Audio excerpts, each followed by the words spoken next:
Salut, c'est Marie, bienvenue chez Les Psys se questionnent. Aujourd'hui, je vous explique pourquoi je préfère la notion d'équité à la notion d'égalité. Mais avant tout, abonnez-vous à notre chaîne.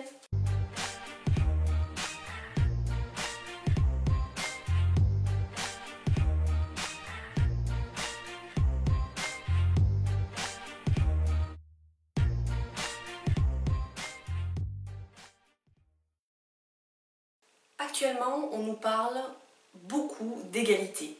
Il faudrait que le monde soit égalitaire, il faudrait qu'on soit tous égaux. Et souvent, les termes égalité et équité sont utilisés de manière interchangeable. Ce qui peut entraîner, selon moi, une grosse confusion. Puisque, en effet, ces concepts, ils sont liés, mais ils sont quand même très différents.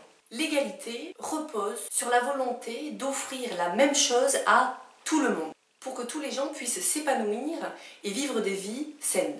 Alors que l'équité repose sur le fait de comprendre les gens et de leur donner ce dont ils ont besoin pour s'épanouir et vivre des vies saines. La nuance peut vous paraître infime, mais elle a pourtant son importance. Tout comme l'équité, l'égalité vise à promouvoir la justice, mais l'égalité ne peut être atteinte que si tous les gens partent du même point de départ et que si tout le monde a les mêmes besoins, ce qui n'est évidemment pas le cas.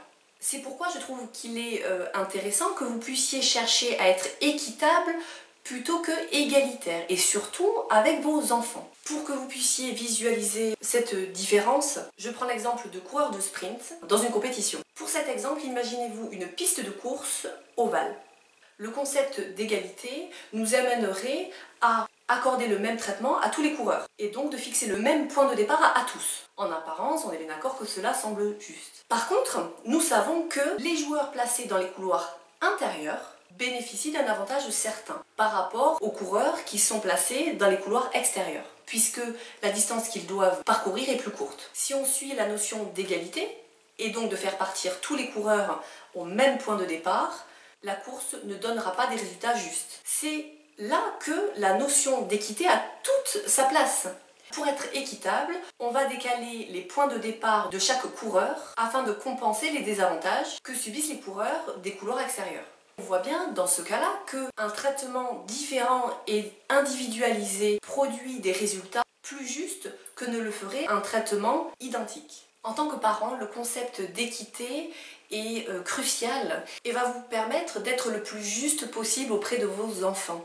Ce qui compte, c'est pas que vous leur apportiez exactement les mêmes choses à chacun d'eux. Ce qui compte, c'est que vous leur apportiez ce dont ils ont besoin, réellement besoin. Juste après, je vous montre une image qui met très bien en parallèle la notion d'équité et la notion d'égalité. Et vous aurez vite compris l'intérêt d'être équitable plutôt que égalitaire.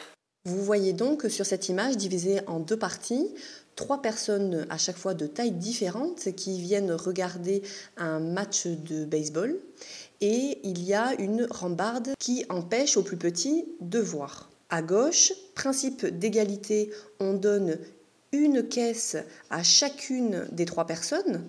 Donc les 3 personnes sont sur ces caisses. On voit que le plus grand voit très bien, celui du milieu de taille moyenne voit correctement.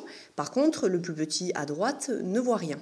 Et à droite, principe d'équité, on ne donne pas le même nombre de caisses à chacun, on va donner le nombre de caisses à chaque personne en fonction des besoins. Donc le nombre de caisses nécessaires pour que les 3 personnes puissent voir le match de baseball. On constate donc que la plus grande personne n'a besoin d'aucune caisse pour voir.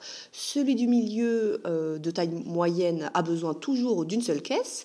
Et par contre, le plus petit, il lui faudra 2 caisses pour arriver à profiter correctement de ce match. Vous voyez bien que ce qui compte ici, ce n'est pas de fournir le même nombre de caisses à chacun des trois personnes, mais plutôt de rendre le spectacle possible. Dans l'image de droite, on peut imaginer que la personne la plus grande peut râler par rapport au plus petit, qu'on lui donne 2 caisses alors que lui était bien avec sa caisse. Mais par contre, il me semble tout à fait accessible, même aux plus jeunes d'entre nous, de comprendre que ce plus jeune enfant a besoin, lui, de 2 caisses pour voir. Et que l'intérêt, voilà, c'est pas d'avoir chacun exactement le même nombre de choses dans la vie, c'est plutôt d'arriver à vivre une expérience ensemble, en tout cas pour cet exemple-là. J'espère que cette image vous aura inspiré et qu'elle vous aidera à être plus juste avec vos enfants. Concrètement, vous avez tout intérêt pour le bien-être et l'épanouissement de tous vos enfants, de répondre à leurs besoins personnels et à leurs envies.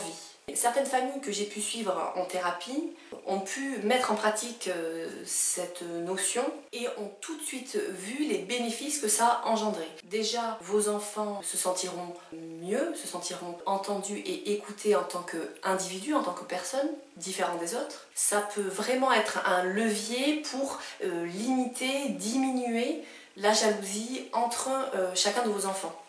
Vous, en tant que parent, vous allez pouvoir leur expliquer que vous les aimez tous, avec la même quantité d'amour, mais par contre, pas de la même manière. Parce que vous savez, au fond de vous, qu'ils sont différents les uns des autres. Et ça, en fait, à vous d'arriver à mettre en avant leurs différences, et pas en comparant de manière négative, pas en disant oui mais ta sœur elle sait faire ça et pas toi, non, pas dans ce sens là, dans l'autre sens, en mettant en avant chaque qualité de vos enfants. J'espère que cette vidéo vous aura fait réfléchir, n'hésitez pas à la partager et je vous dis à très bientôt.